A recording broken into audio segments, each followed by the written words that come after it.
안녕하십니까. 이번 시간에 우리는 선동이라는 것에 대해서 생각을 해보겠습니다. 우리가 호기라고 부르죠. 호랑이 같은 기운. 근데 우리가 그 호기라는 것에 대해서 잘 알 필요가 있습니다.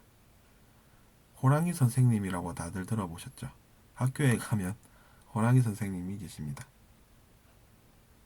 이제 그런 사랑의 매와는 차원이 다른 소통에 대해서 우리가 이번 시간에 알아보고자 하는 중입니다. 그런 그 호기라는 것은 변질이 되면 타락과 연결이 됩니다. 누군가가 잘못했다면서 비판을 하다가 그것이 이제 변질이 되면은 어떻게 될까요? 그러면 혼난 사람은 그런 일을 겪으면서 성장을 해서 잘못을 덜 하게 됩니다. 그런데 호기를 부린 사람이 변질이 되면은 그것이 이제 문제가 됩니다. 왜냐하면 호기를 부리다 보니 뭔가 자기 자신이 얻는 것 같은 기분이 들기 때문입니다. 사람들이 옆에서 잘 혼냈다면서 박수도 쳐주고 그러면은 뭔가 내가 호기를 부렸더니 뭔가 얻는 것 같네 이렇게 생각을 하죠. 그런데 이제 그 사람이 혼이 났으니까 당연히 잘못을 따르게 됩니다.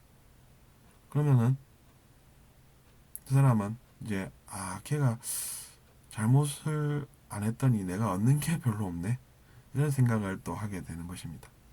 그러다가 또 걔가 잘못 좀 해줬으면 내가 많은 것을 또 얻을 텐데 이런 생각을 하게 되는 타락이 바로 변질된 혹이라는 이야기입니다.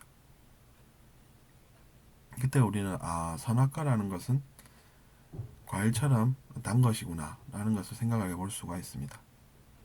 그래서 선악과와 뱀의 지혜라는 것을 우리가 또 생각을 해보게 됩니다.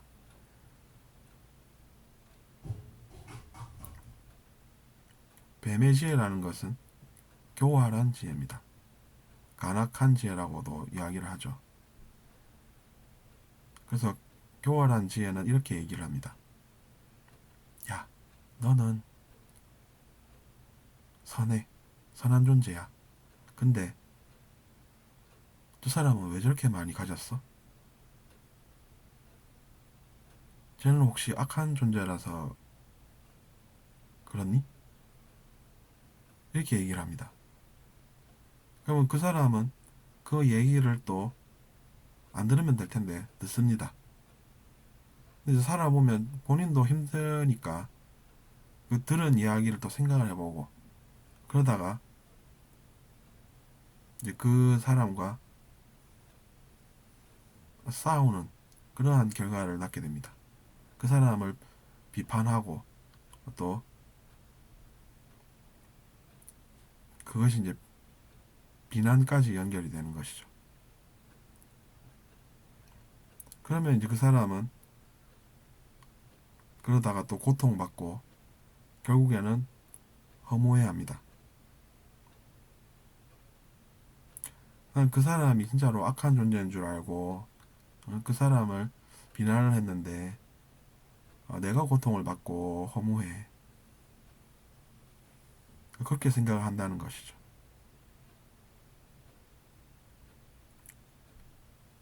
그것을 분석을 해보면 그 사람이 악한 존재라는 이야기를 듣고 잘 몰라서 비난을 하다가 본인도 에너지를 좋은 것에 쓴 것이 아니라 타락을 해서 죄를 지어서 그렇게 됐다고 볼 수도 있는 것입니다.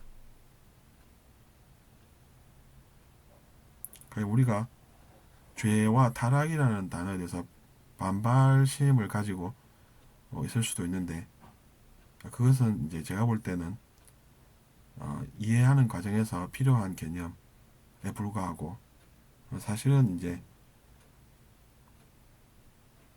타락이라는 것이 본질이 됩니다. 의식이 떨어졌다는 것이죠. 그리고 호기가 변질이 됐다는 것이죠.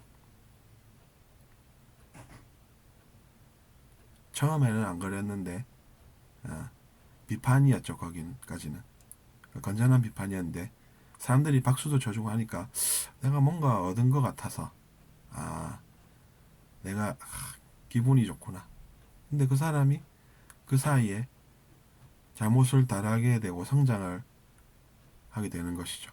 그 사람은 성장을 했는데 이 사람은 혼을 냈으니까 이제 또 박수까지 받았으니까 내가 뭔가 얻었으니까 그 사람이 이제는 잘못을 안 하니까 내가 뭔가 좀 덜 얻는 것 같네.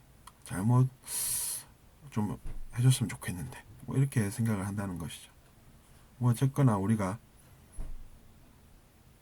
어떻게 돌아가는지를 이렇게 쭉 적어보면 이해를 하게 됩니다.